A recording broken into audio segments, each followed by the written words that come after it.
A very good evening to all. For the benefit of aspiring chartered accountants, the Hindu Education Plus, under its career counseling series, brings you today's webinar on Why Choose Commerce, a roadmap for CA aspirants. The webinar is presented by Shiv Nadar University, Chennai, and we have Mr. Ramanathan Krishnan from the university faculty, along with Mr. Challa Krishna G, a practicing CA, who will address issues such as how a commerce degree helps to enter chartered accountancy, the difference between various commerce programs and how to choose the right one, what skills, knowledge base, and traits are needed in a CA, the career options available in professional accounting and auditing, and also why there is a perceived shortage of CAs in the country. They are here today to tell us about the opportunities available, give their valuable tips to ACCA aspirants, and clear all doubts regarding the profession. So please, I request the audience to listen to them and then send in your questions in the chat box for our panelists as I take you through their introductions. Mr. Ramanathan Krishnan first. He is the Senior Program Convener, Department of Commerce at Shiv Nadar University, Chennai. He did his PGDM from Institute of Management, Ahmedabad, and MS Management from Stanford University, USA. A fellow member of the Institute of Chartered Accountants of India, Mr. Krishnan has over 40 years of experience in the industry and has been consulting in India and Southeast Asia. He's strong in finance, especially acquisitions, divestments, operational and financial management of profit centers and joint ventures, restructuring of businesses, foreign exchange management, besides legal and compliance matters.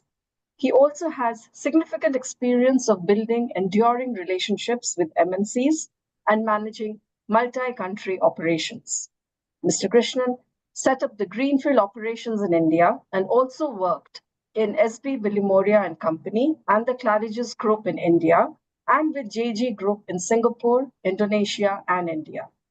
He has, to his credit, several publications in journals, national and international conferences. So a very warm welcome to you, sir, and over to you now. Thank you, Soma. Good evening, everybody. The first thing that we need to address is there a demand for CAs? Is there a shortage of CAs? India is a $4 trillion economy, and you would expect there to be at least 1 million CAs helping the economy grow. The number of CAs in India is 409,000. And as we grow and we have a target of $30 trillion by our centenary independence, 2047, even at this rate, we would require 3 million CAs. Secondly, the role of CAs are changing dramatically.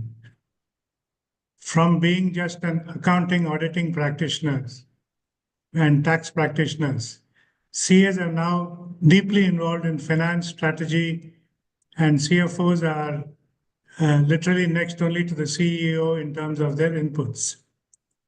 So there is a increasing in demand, there's changing nature of demand, and there is a very, very low level of practitioners that are currently present. One of the reasons for this is that the past percentage in CA that everybody knows is extremely low. It's between 10 and to 15%. The institutes have recognized some of these problems. They are trying to address it. Meanwhile, I think we let Challa take over to tell us what is the new CA going to look like? What are the qualities that we require? And then we look at what are the programs that can lead us to that. Yeah, so before Mr. Challa takes over, let me have a quick introduction of his as well. So Mr. Challa Krishna Ji, our second panelist, is a practicing chartered accountant and a partner in a Chennai-based firm, the SRSV and Associates, which was set up by him. Prior to this, he was with Messrs. CNGSN and Associates LLP till 2017, specializing in audit and taxes. He is a noted advisor to several of Chennai's large business families and has specialized for over 14 years in handling their personal structuring, investment, and tax matters, both domestic and overseas. Krishna holds the CA degree and an MBA from the Indian School of Business, Hyderabad. He got interested in performing investment supervision, capital allocation, and arbitration for some large families in India, rather than offering a full-fledged SFO service in some cases. He has experience with succession planning and a working knowledge of US taxes. In 2019, Mr. Krishna was elected to the board of Golistan Investments Private Limited and MRR 13 Limited as non-executive director. MRR is one of New York's fastest growing real estate groups and controls hotels, land in Manhattan, and opportunity zones in the US. He was also elected to the board of Script Stories Private Limited, which owns Epic TV, which is in the infotainment vertical, and the recently launched music channel on DD Free Dish, Showbox. Currently, Mr. Krishna also serves as board director and chairman of the audit committee of Manali Petrochemicals Limited and Elnet Technologies Limited. So, Mr. Krishna, I think you will first give a PPT, and we are all eager to hear you. Thank you, Soma. Thank you, Mr. Krishnan. I'll directly dive into the PPT, and good afternoon to all.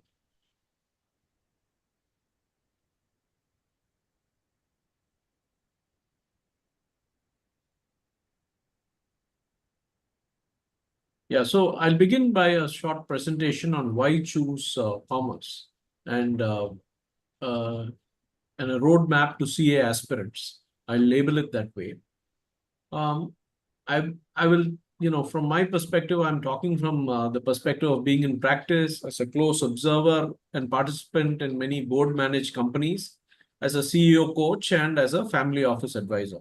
I will give my presentation from that perspective. I would like to say that I'd like to start by saying that why does this conversation matter? This conversation matters because as we go further, we realize that commerce isn't just a subject. It's a way to understand the world. And CA isn't just a qualification. It is, it's a gateway to business leadership. And as the slides go on, you will understand that gone are the days when CAs are merely in charge of filing your tax returns and taking care of balance sheets and things like that. And they moved on to basically people who advise businesses, advise growth, and advise strategy. But in order to understand this a little better, we'll have to understand that the actual business environment as it existed in the past has actually changed. We'll also have to understand what is the new role of the CAs to adapt to the above point, that is the changing business environment. And the third is to understand what skills are needed to thrive in the CA profession. And lastly, a brief overview into some career paths that help you navigate the commerce group through CA, ACCA, or CMA. We'll spend a little bit of time on that.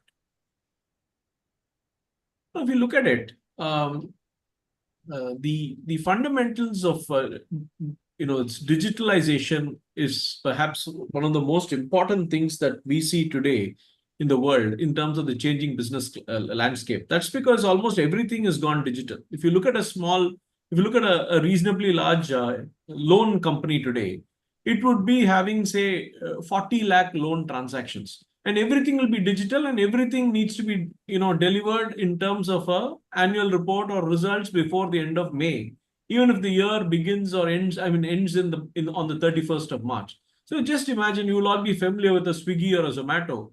A Zomato is listed company. So imagine all the orders that go into Zomato on a daily basis. Still, at the end of March, everyone sits down. They have to sit on their digital computers and bring out a report of what has happened during the year by the end of 31st May. That's the quantum of work that exists these days as CAs.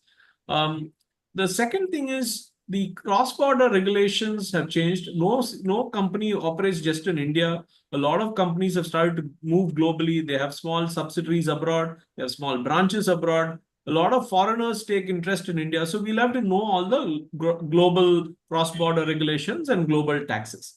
Thirdly, value systems have changed. People are more interested. Are you conserving the environment? Are you sustainable in your business? Are you using child labor?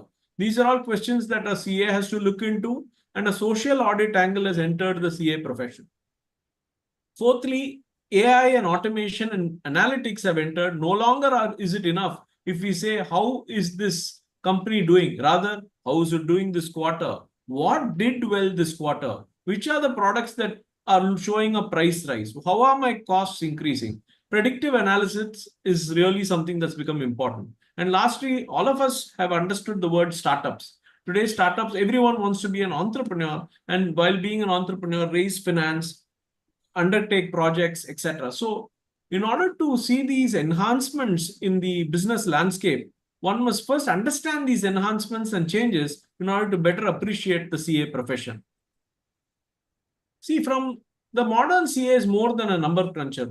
Mr. Krishnan covered that earlier, but you moved on from merely being compliance, you tick the box, etc. You file your taxes. Sorry, that part is over. Now you understand what is viability. What is the meaning of viability? The most important thing is to understand whether, if there are 5 divisions in a company, which divisions are sucking money from you and which are actually contributing to your profit, which part of the company is going to remain for a really long time and which is guzzling you, so you need to get rid of it quickly. So everything from a viability standpoint is how CAs are today looking at. There are 2 important metrics if you're a CA. What is the return on the capital that you have employed, and what is the return on the time invested? So if you're investing too much money and generating too little returns, that's something the CA must flag. Fourthly, I think the CAs have a variety of avatars they can take. They can be independent consultants. They can be, working in companies as senior managers. They can even be CFOs. But what I'm beginning to see is that CFOs are becoming indispensable, which means that even if the CEO or the chief revenue officer or the business officer takes a decision and decides to pursue a certain thing, and the CFO is absent in that meeting, they generally reserve, saying, what, we'll write down our minutes, we'll take down our notes, but until the finance clears this particular project or this objective, we are not going ahead. So let's reserve this item. So that is the extent to which CFOs are becoming truly indispensable in shaping business strategy. I think from a knowledge standpoint, if you're a CA or an ACCA or any particular vertical, you have to know 5 important things, which is, how do you present information, which is, you have to know your accounting standards. Then you have to have a working knowledge of tax, both income tax and GST.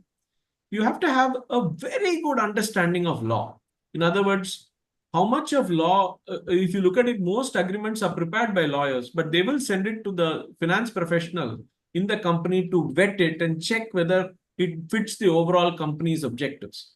You also have to have a reasonable understanding of banking, a good understanding of insurance, and finally, how much things cost. If you're going to send a particular piece of furniture outside your factory, you have to know, if it's a table, how much wood has gone into it, how much labor has gone into it, how much of overhead has gone into it, how much was the electricity cost. You have to know all this, unless you actually have a good handle on all these cost things. And please bear in mind, all these cost things are moving around today. If today it would cost so much, but tomorrow it would be increasing in cost. So therefore, cost and management accounting becomes really, really important, and professional accountants are expected to master this.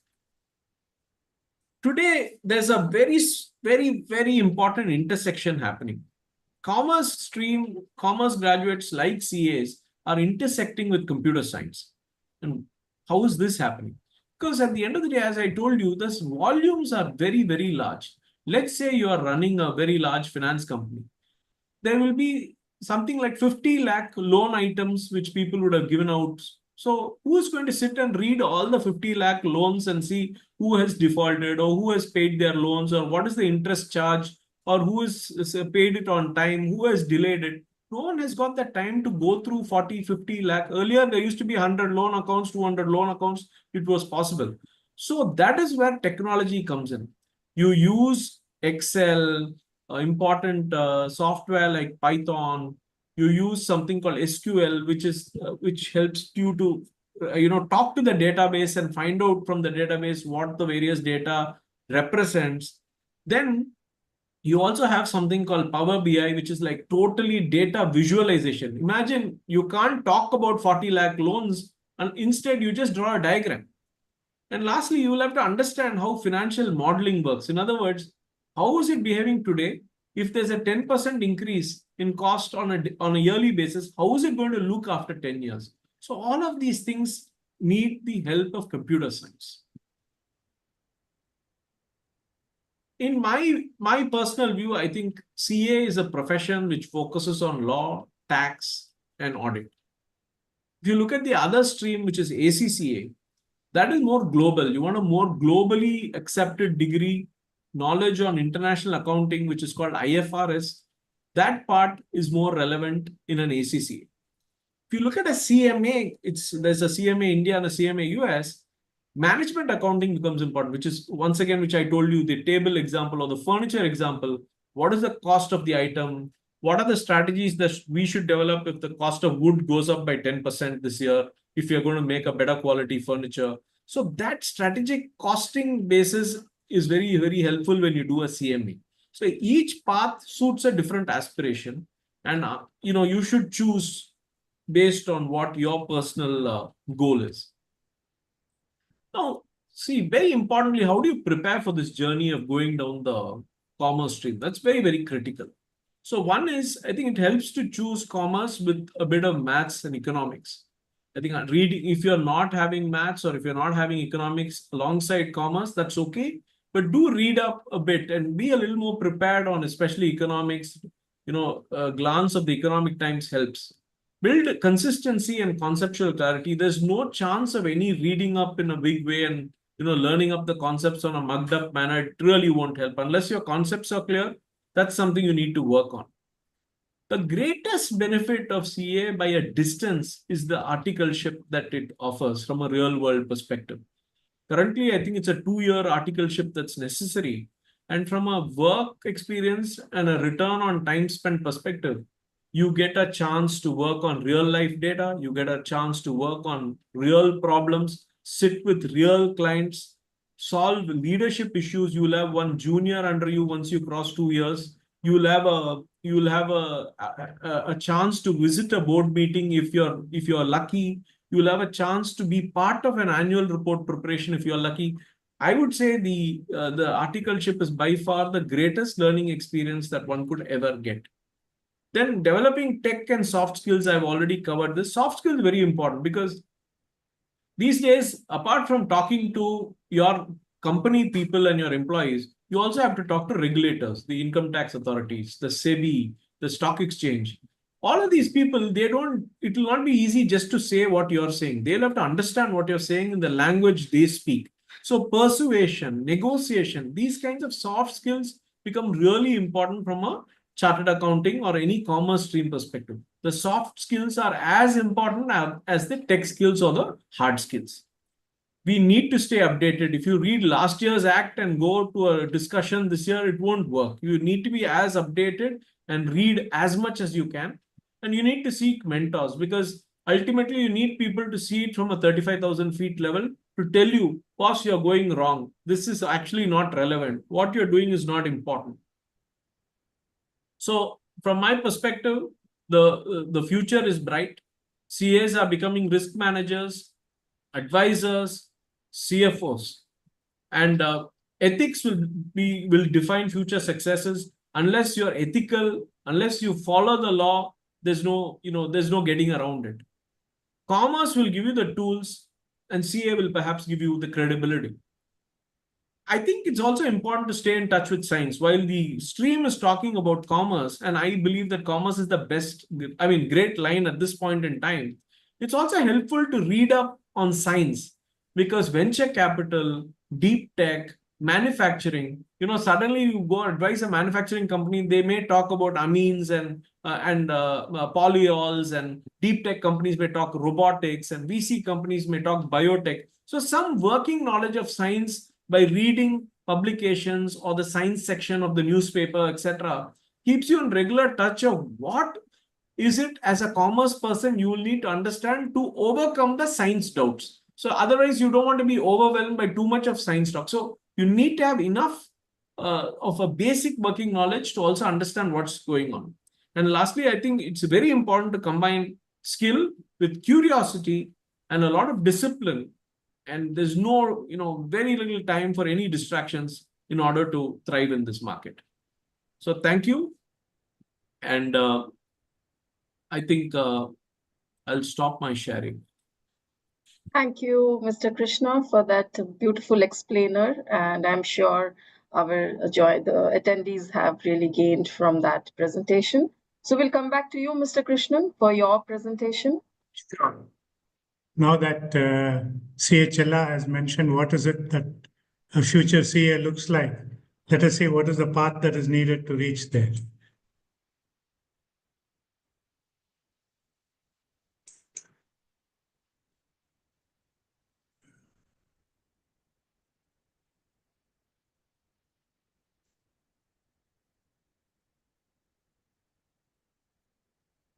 I'm sorry, I just...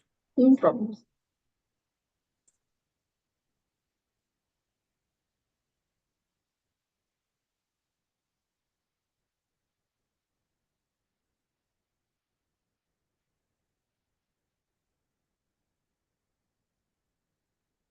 Well, I'm going to talk about how do you get from 12th standard school to the next future potential CFO, VC, and all other exciting things that Chella has mentioned. I'll give a brief introduction about Shiv Nadar University and then talk about BCom programs, both ours as well as general, as to what you should be looking for in a BCom program. Shiv Nadar University is the first private university in 90 years in Tamil Nadu to receive the approval from the state government. The last university that received approval was Annamalai University in 1928.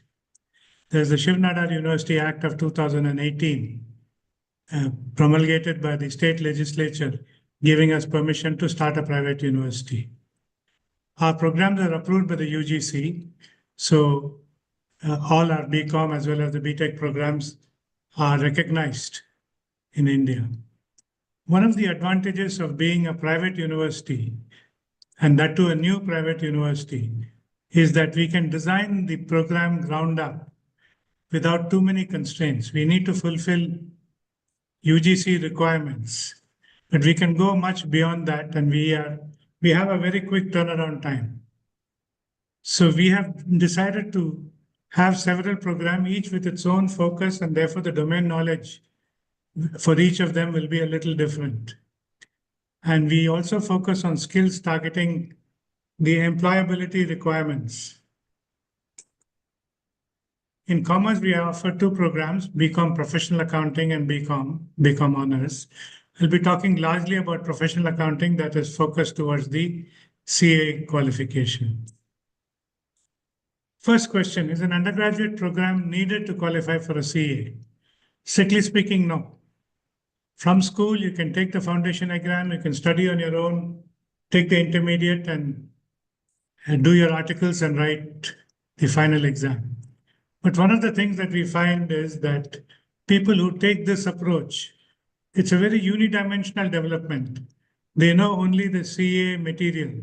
They don't know the world much beyond the chartered accounting classes. Secondly, we all know that the CA pass percentage is very low. God forbid, if you don't pass, there's no fallback. You're just a high school graduate. Graduating with a good undergraduate program brings with it relevant knowledge depending on the program you choose. A 360 degree development of the student, not only in academics, but also in terms of cultural, sporting activities, intercollegiate competition, and you build a lifelong network of friends. A couple of weeks back, I was having lunch with my classmates. I graduated in 1974, so you know how old I am. One of them is a retired High Court judge. One of them is a senior advocate in Chennai. One of them is just retired from North America. And we are still in touch. We build these kind of network only in college or school. After that, the network tends to lose its frequency. Commerce is one of the best suited undergraduate programs for professional accounting. because if the program is correct, you focus on the relevant knowledge that is needed for CA. And you can also pass CA intermediate while doing BCom. But all BCom programs are not the same. So let us see how do we distinguish a good BCom program from the others. When you assess an undergraduate program, it is important to assess whether the graduating student, that when you graduate, you have the relevant knowledge for whatever your objectives are, whether you have the required skill set. CHLR did talk about some of the skill sets that you need, and whether the required personal traits and the soft skills also are developed. How do you assess whether you're getting a relevant knowledge? You look at the course structure, you look at the syllabus of each college, each program, you look at the faculty, and you look at how they teach, basically what they teach, who teaches, and how they teach.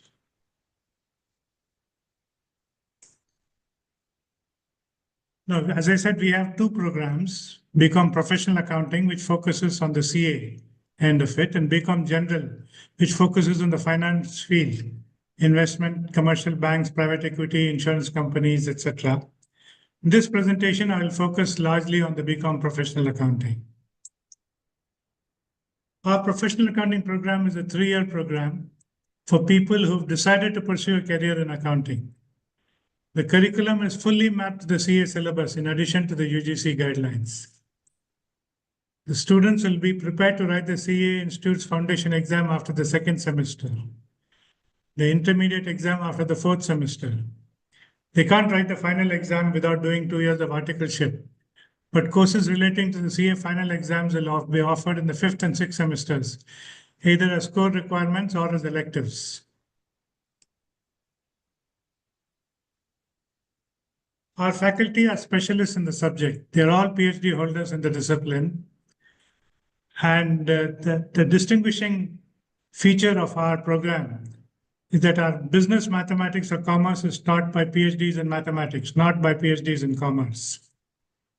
Our economics for commerce department is taught by PhDs in economics. Very frequently, you will find that commerce department do the heavy lifting in terms of. There's some disturbance. I think Mr. Vijay Kumar will have to mute. No, he's muted. Is the Hindu team, can somebody help?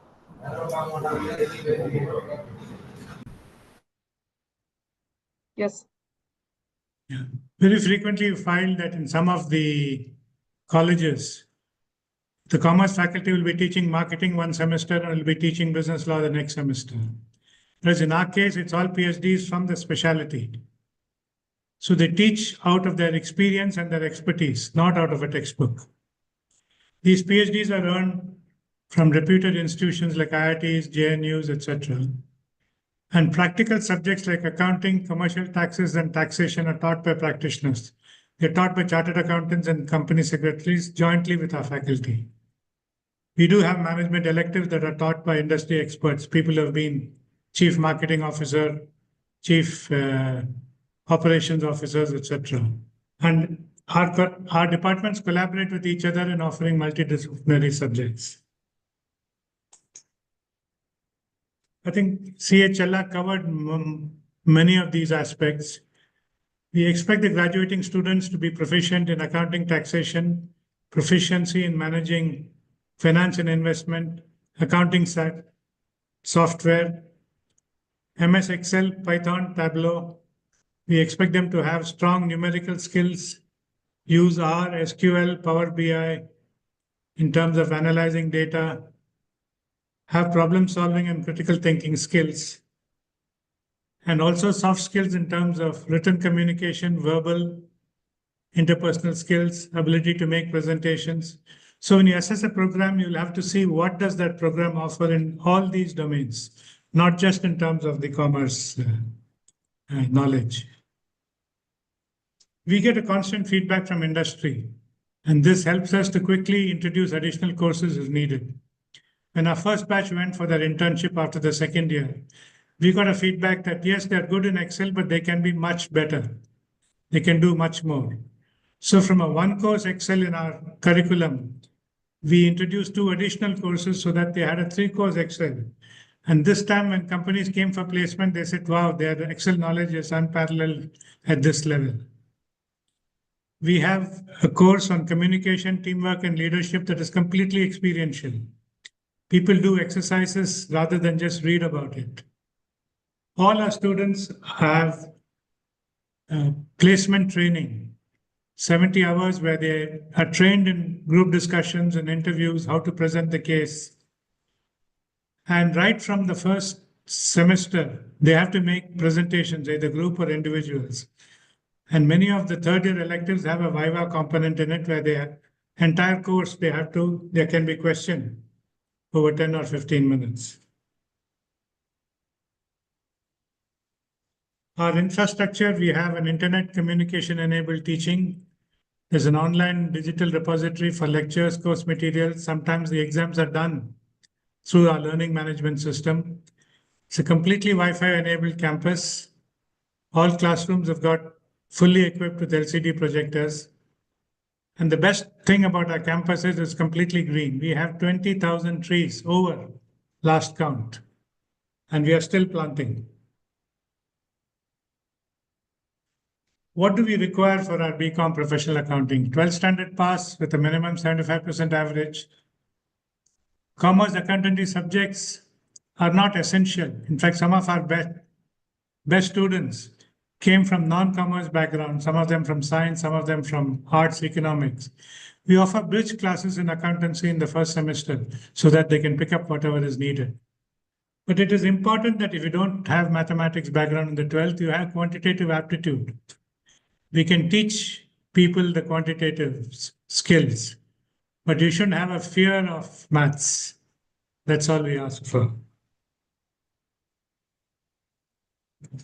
There's a yearly industrial visit.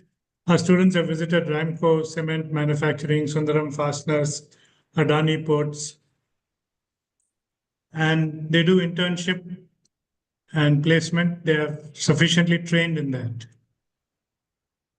We're quite happy to discuss further. I'll stop sharing now. Yeah. So thank you, Mr. Krishnan, for that detailed presentation.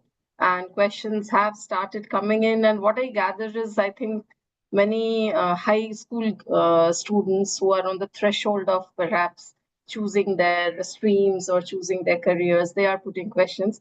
And though both you and Mr. Krishna have mentioned it in their presentations, but once more to kind of set aside all doubts, just very, very basic thing is like, so when a student is doing commerce stream in 11th and 12th, as our education system goes, so you consider that to be a solid foundation to pursue CA, and are they at an advantage in comparison to if there's a non-commerce student, then how do they kind of, navigate whatever it's I mean, it's not a setback, but how do they navigate the stream? And third, of course, as you in the last part of your presentation talked about the fear of maths, like whether maths is absolutely necessary.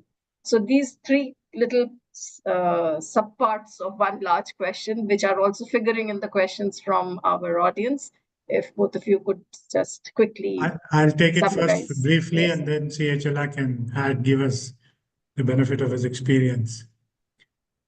Most important thing for preparing for CA is motivation. It is not your background. Being motivated and having a background may give you marginal advantage at best. I know, for example, the current dean of Harvard Business School, Shrikant Datta, he did his CA in India, but he did his BSc in mathematics and then did his CA. And now he is the dean of the most well-known business school in the world. So it's the motivation that matters. If you are motivated enough, everything else can be taught. You just have to put in a little more number of hours. And sometimes it is better that you come without any baggage, without any preconceived learnings, because you can be taught in a not the best possible way in school sometimes.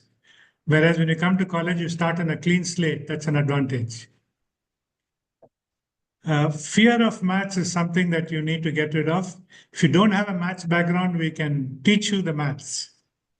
And maths is fairly simple and fairly logical. Mostly people who have had, I use the word advisedly, not so good teachers in their primaries or early secondaries, develop a fear of maths. There's nothing to be scared of in maths. It's fairly simple.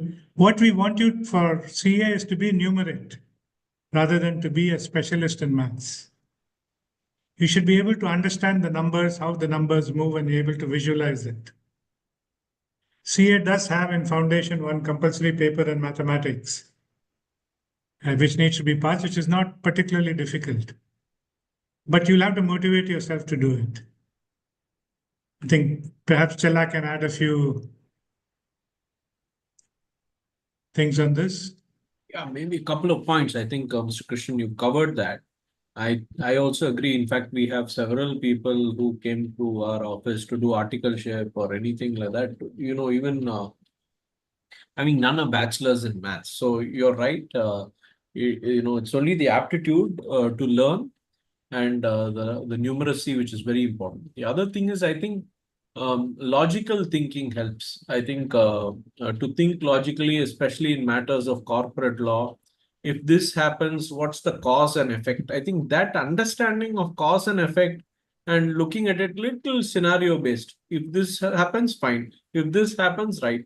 Maybe like a chess skill set, slightly different skill set to be logical and to have some layered thinking. If this happens, what? If this does not happen, what? Some scenarios based thinking will be very helpful. So it's not, accounting can be learned even a little later. Maths, of course, is a prerequisite in the foundation course. But economics is also something that can be learned. So I think it is the will to learn and the will to put in the hours, which is a little more important than the foundation itself. What is it about that CA exam? It makes it so difficult. Like, is it as you mentioned, that less than 10% or 15 is the pass percentage. Even that competitive exam is so feared. Forget the course which students do. I think several people, if they really prepare well for it in terms of it's the preparation and the coaching and the quality of the teaching that you get, then I think you're at least 60-70% there. The remaining 30% is the volume of material. The syllabus. Just the syllabus. You'll have a lot to cover. And from that, they may ask from anything or from out of the lot. So the point is the volume is what defeats people. And for that, a longer time preparation helps, because though other exams take a month or two, here 6 months of reasonable preparation should be sufficient in terms of, which is why even the institute now has said that there's a mandatory study period of 6 months before the exam, which they've mandated now, I think, recently. So I think more rigorous preparation to cover more material is a fundamental point. If I can add Yes, just sir. a couple of points in this. None of the CA exam questions by themselves are very tough or particularly intellectually challenging, but it's the sheer volume of it. From the institute's point of view, if you're going to be a specialist and you're going to have the designation of a chartered accountant, you must know everything about the subject, because you're going to be advising clients tomorrow in company law or taxation. If you don't know and don't have the command, taxation itself is an ocean. So they give you a huge syllabus and they test you on any particular corner of it. So you need to put in the hours. 4, 5, 6 months preparation is quite easily needed. I think the time span, perhaps, kind of, people have their ups and downs or highs and lows, and it's like the civil service exam. You're to take a year to complete the entire gamut of exams. I had one question for you, Mr. Krishna. Like, sir was mentioning about, if you are a non-maths, non-commerce student in 12th and you join and we have bridge courses, to kind of address that gap. So after completing a commerce degree, when students say come to you for an internship, what are those things that you find them lacking in? Because we always hear about this academy industry linkages are not really happening in kind of while imparting these courses. See, I think I understand your question as, see, let's say they finish their commerce stream post, then they do a foundation and an inter, and then they kind of join for the articleship. So by the time a large part, I mean, about 50% or 60% of the learning is done, and then you have the articleship, and then you write the final exam, which is another 40-50% of the learning. That's the broad learning, module. So I think if you look at it, what is truly lacking are the soft skills.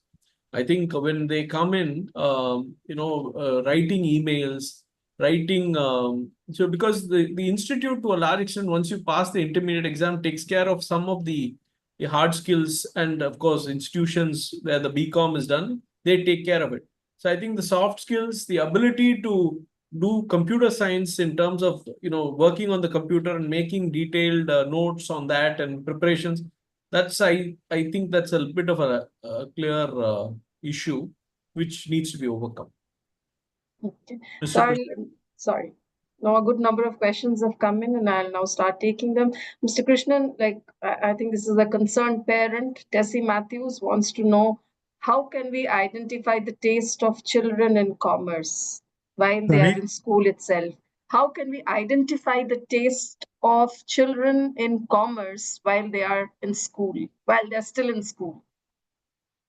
In fact, when I interview students for admission, particularly to the professional accounting, one of the things that I have found is that sometimes the parents are far more motivated in their son or daughter doing chartered accounting than the student, the applicant themselves. And normally I tell them, don't do BCom professional accounting, do regular BCom, because some of them want to enjoy the college life, want to have other things, and some of them go on to become chartered accountants later. Some of them have graduated from a regular BCom and have taken the intermediate exam and passed. So sometimes it may be a little too early, the motivation, the pressure. Motivation should come from within and will come automatically. Would you like to take this, Mr. Krishna? Ranjit K is asking, how does CA compare with MBA finance? And also, won't accounting and finance be one of the first streams to be taken over by AI? Okay, so let me take both the questions. One is, how is CA different from an MBA? I think MBA is more case-driven. It's more application-oriented from a strategy and from a leadership perspective. I think the CA gives you a more ground-up level understanding of first.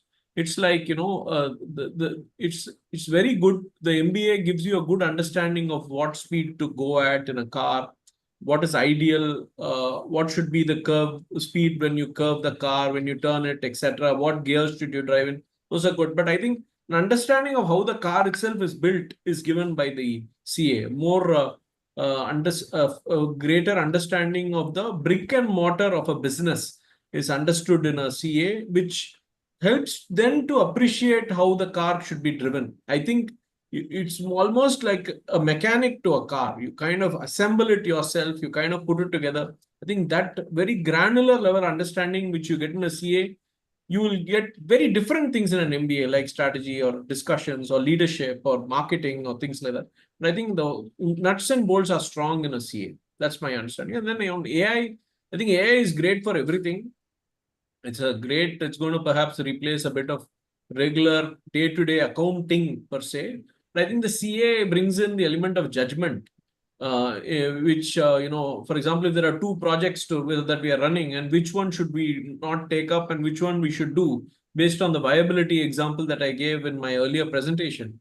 A computer will not be able to understand that there is a person running the business who is actually a little better qualified than the other person, and I might judge that business differently based on that person. That level of person level judgment, situation level judgment will remain with CAs or business people that way. I think all of it cannot be replaced by AI. Yeah, so there's the related question which says that will the rise of AI affect job opportunities in the commerce sector? Definitely, it will affect on entry level. For example, accounting, bookkeeping jobs could be affected at one level. But I think analytics, the way in which the accounting should be, what results the accounts have yielded, what insights the account should give us, those things are all newer opportunities. It's actually coming because the regular stuff is taken care of by AI. But I think there is a human at the end who needs to say, I am taking responsibility for these accounts. So I think that part is still there in the system. Mr. Krishnan, what about? Can add one point. Already we are seeing shortage of qualified accountants globally, not only in India. So AI may be taking some amount of the routine drudgery kind of a work, but there's a lot more to finance and accounting than just making an entry or bookkeeping. And since there is anyway a shortage, we don't expect it to affect significantly anybody graduating now. Yeah, that's exactly the point I also had in my mind. So one of your presentations also talked about, the need of having a knowledge of science as well. It is equally important. So I wanted to ask you, Mr. Krishnan, like universities or colleges, are they tweaking their curriculum? Because there's also a lot of talk under NEP 2020, NEP policies about integrating courses, like bringing in a little bit of science with arts or commerce with science. So you did talk about SNU doing, but broadly, do you think that the college curriculums are kind of really gearing or driving themselves towards that? Definitely. I think we have what we call micro specialization, which is taking a set of 3 courses in particular disciplines. For example, we offer artificial intelligence and data science, a set of 3 courses that anybody with economics, commerce background can also take in addition to engineers. The only thing is your maths preparedness needs to be there. In other words, you must be able to do the course. How do you become a certified financial planner and work for the most wealthy families? Mr. Krishna, maybe you should answer this. Well, I think there are exams which you can write for becoming a certified financial planner. That is slightly different from the CA or the traditional thing. These are newer aspects which have come. There's in fact a qualification called RIA, which is Registered Investment Advisor, which is very much in demand today. Which is basically the ability to actually provide advice. Not everybody can. You're regulated if you want to provide, so that they want to make sure everybody cannot give advice. It could go wrong and harm people. So that's an area which CAs are actively in. If you really want to work for the large families, as you're talking about, then I think the fundamentals of understanding risk reward, investment allocation, all of these courses exist in the CA program or the ACCA program. Even the CFA is a area which offers this kind of a level 1, level 2, and a CFA offers angles into wealth management. So I think understanding portfolio theory are 2 subjects that will get covered in these curriculums, which will help in doing what he wants to. So how does a student essentially keep himself or herself updated? So is there a common website, where all these portfolios are there and we know, okay, one can select and also see if one aligns or has some interest? How does it go? Like the colleges help or the students figure it out themselves? The colleges certainly will help depending on the interest. For example, we have a course, an elective called Investing in Stock Markets. We thought there'll be maybe, 20, 30 students who will be interested. It was oversubscribed and we had to stop registration because everybody wanted to want to learn about investing. And we also frequently circulate interesting articles. Why did Baiju go insolvent? What is happening with Gensol today? the current topics so that they can be a little aware. Right. So there's again one question. I think this person is quite a professional. So wants to know how dependent is CA/CMA/CS on ICAIs and / Ministry of Corporate Affairs. If MCA changes the requirement thresholds for audits and credentials for the same, it results in uncertainty. See, I think audits are there is audits come under nowadays comes under both the company law as well as the NFRA. Both are bodies that regulate audit. Now, there could be a change in thresholds. For example, above a certain turnover, below a certain size, you don't need audit, or they could change the rules of the audit, etc. Those uncertainties exist in anything. In any business, there could be a new technology which could affect the business, etc. But how we adapt to those changes is what we need to look at. And there's so much opportunity in all of these commerce background programs that if one door slightly comes, reduces, there are many doors. So that is the point we are actually making. So I think the freshers, like this somebody, Pradyun Vignesh, he's asking for your advice or recommendation that after CA, what should we do first? Should we straight away practice or do a corporate job? I think Chella is the best person to answer that. I think it helps to do a job initially. I think to start practice, if you're entrepreneurial, you don't mind 3 to 5 years of extreme hard work and uncertainty where you will get work, you will be extremely successful, etc. But getting clients in the initial 1 or 2 years will be uncertain, and therefore a certainty of income will not be there for 1 or 2 years. Whereas in employment, that will be there. The second thing is in employment, the chances of learning. See, what I like in employment is that learning initially from a structured, it's like learning from a good college, like what Mr. Krishnan talked about. Learning from a good college helps instead of we self-studying on YouTube. A lot of it, is structured in employment, and it's good to learn from some structure when you're early in the career. And then, of course, practice is always open if you can jump into it once you develop a little bit of knowledge and also some contacts and also some structure in your thinking. I think I didn't do it. I did direct practice, but to think about it today, I do about 3-4 years of work and then do practice.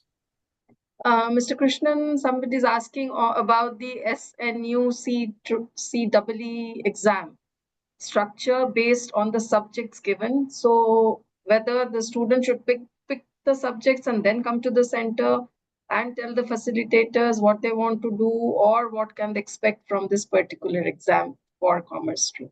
Yeah, they can, basically they have an option of doing the electives, either in arts, economics, sociology, etc., commerce, accounting, or science, depending on their background.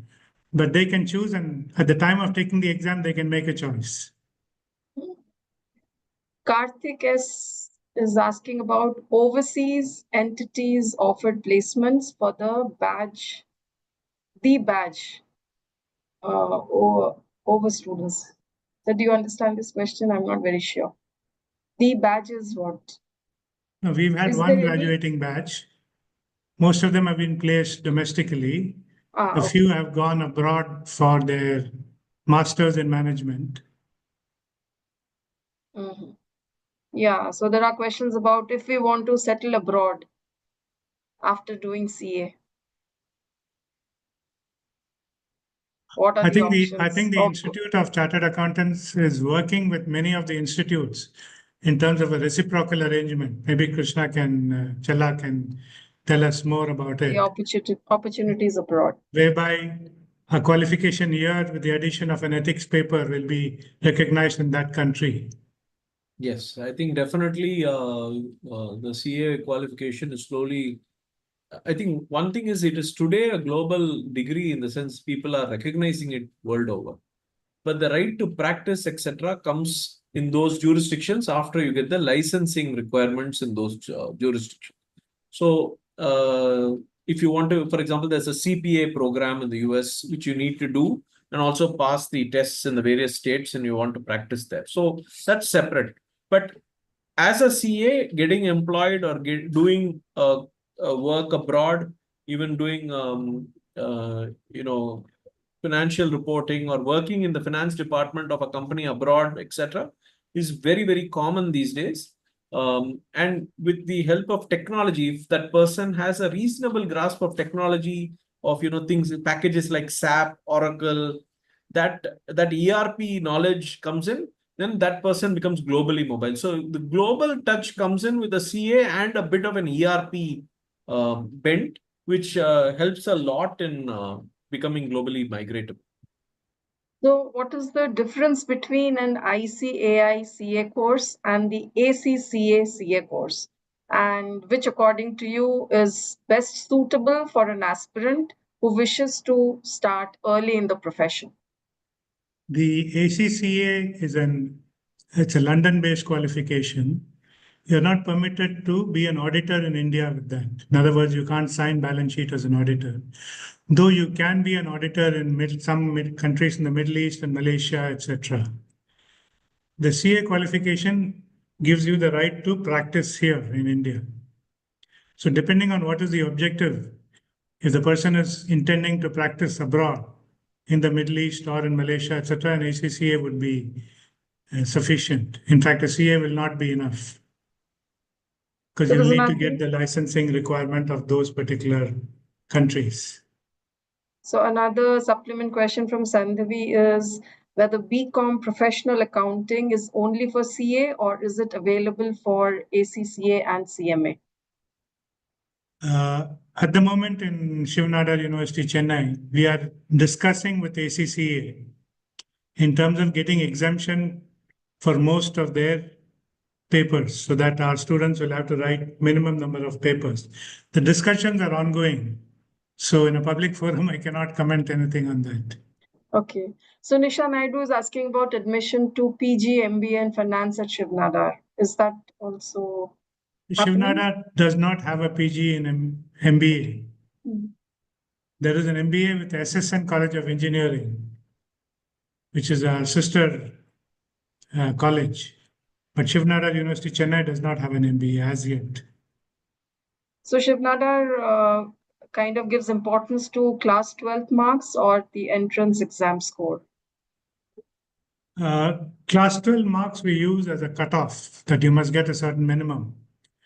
But largely we emphasize on the entrance score as well as the interview. If you're shortlisted for the interview carries a lot of weightage because we want to test the motivation, particularly for professional accounting. How far BBA helps in the path towards CA? I'm just reading out the questions now. BBA, like any program which is not BCom, requires motivation. You can do a CA with a BSc mathematics also, as I've just mentioned. Nitika is asking, I have chosen commerce stream and I want to become a chartered accountant. Which maths is more beneficial, core or applied? Either maths is okay for us. What is important is you must have a liking for numerical activities. The applied maths is largely financial mathematics, discounting, and those kind of things. Pure maths is largely for engineering students. But we take both the maths, it doesn't matter. Sadhana wants to know how should students decide whether to take up CA or ACCA? It depends upon what the student wants to do post-qualification. If they want to work in the industry, then they can do either. I would probably say ACCA because the pass percentage is between 40 and 50% as against less than 20% for CAs. But if they want to practice in India, they have to do CA. So what is the best way to prepare for ACCA? Which are the good colleges and institutes? Inya wants to know. Well, some of the colleges already have some exemptions. We are applying for exemptions and we hope to get it for the incoming batch. So once we get the exemption, we are trying for the maximum exemption that ACC allows. And is there any major difference between BCom General and BCom Honors courses? And does it put the students at an edge if people do BCom Honors? Okay, our BCom Honors is a little different. You cannot join the course. Those people who join the BCom after the third semester have a certain grade point average. They are invited to become honors students. So it is your choice will come in only after you're offered the choice. Again, there are a couple of questions like which stream, like we have a state board, we have the CBSE, we have the ICSE and other boards. So which of these are better and make it easier for students to pursue commerce than later CA? These are all very general questions, and I eager think parents. each board varies according to the level of difficulty.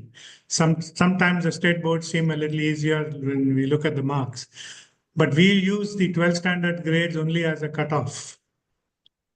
So you have to do well in your entrance exam. And for professional accounting, you have to do well in your interview, convince us that you will be motivated enough to do the course because it's an intense course. Is accounting professional considered a professional degree, as is mentioned? There is no accounting professional Degree. Okay. degree. That's one. So there are actually, again, the questions are repeating about difference between CA and ACCA, which is better. What do I do if my maths is weak? Whether I should start preparing from class 9 or class 12. And so I think because we have also come to the closing of the program. So from both of you, I would just like to hear, get in a nutshell, what are the 3 takeaways which you would give to our participants who have joined today's webinar? Chella, would you like to? So you go first. Okay, the key takeaway that I would like to give is that undergraduate programs are very important, not only from an academic point of view. It's a place where you make lifelong friends, where you can explore all your capability. You can do a lot of cultural activities, etc. But don't get lost in all the other things. You must have some kind of a focus as to what you want to do. And if you want to do professional accounting, make sure you attend all the classes and focus in addition to whatever else that you're doing. That's all, very simple. Chella, you want to? Mr. Krishna? Yeah, thank you. I think thanks for hearing us. Thank you for hearing us. I think the key is to be focused on the outcome. I think commerce is a great commerce is a great field to take up at this point in time. And I think the takeaway is have a bit of maths, but be ready to put in the hours, especially in the CA program. Unlike the other programs, the CA entry is reasonably easy. You can get into the program, and it is a globally valid degree. So, but getting through it requires a number of hours. Secondly, I think persistent focus and staying updated and staying totally prepared, attending the best classes and preparation will definitely get you over the goalpost. So I think that confidence we can give. It is not at all an impossible task.